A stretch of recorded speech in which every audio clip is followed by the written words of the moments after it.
Generation Z বা gen জি আজ আর শুধু সামাজিক যোগাযোগ মাধ্যমের পর্দায় সীমাবদ্ধ নয়, তারা রাস্তায় নেমে একের পর এক দেশের রাজনীতিতে নাড়া দিচ্ছে।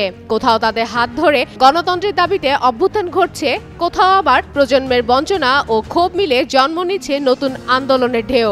এই তরুণ প্রজন্ম নিজেদের ভবিষ্যৎ নিরাপদ করতে এখন আর দ্বিধা করছে না। রাজপথই হয়ে উঠেছে তাদের প্রধান মঞ্চ। আর সেই মঞ্চ এবার বিস্তার লাভ করেছে ভারতের কৌশলগত সীমান্ত অঞ্চল লাদাখে।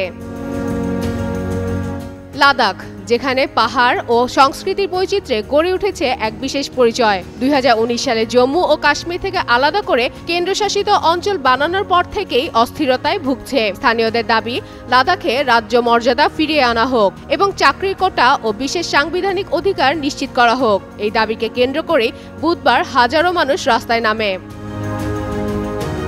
প্রথমে শান্তিপূর্ণ আন্দোলন হলেও দ্রুত তা রূপ নেয় সহিংসতায়। লেহ শহরের রাজনৈতিক দলের কার্যালয়ে ভাঙচুর ও অগ্নিসংযোগের ঘটনা ঘটে। পুলিশের সঙ্গে সংঘর্ষে অন্তত 4 জন নিহত এবং অর্ধশতাধিক আহত হয়। টিয়ার গ্যাস, গুলিবর্ষণ সবকিছু মিলিয়ে শহরে তৈরি হয় আতঙ্কের পরিবেশ।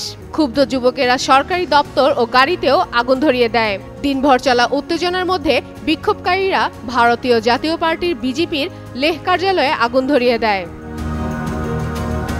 এদিকে আন্দোলনের নেতৃত্বে থাকা জলবায়ু ও সমাজকর্মী সোনাম ওয়াংচুক 2 সপ্তাহের অনশন পালন করেন। আর লেহ শহরের প্রশাসনের সর্বোচ্চ কমিটির প্রধান থুপস্তান তোসুয়াং নিহত তরুণদের শহীদ আখ্যা দিয়ে আন্দোলন চালিয়ে যাওয়ার ঘোষণা দিয়েছেন। এদিকে পরিস্থিতি নিয়ন্ত্রণে প্রশাসন জনসমাবেশ ও উস্কানিমূলক বক্তব্যের উপর নিষেধাজ্ঞা জারি করে।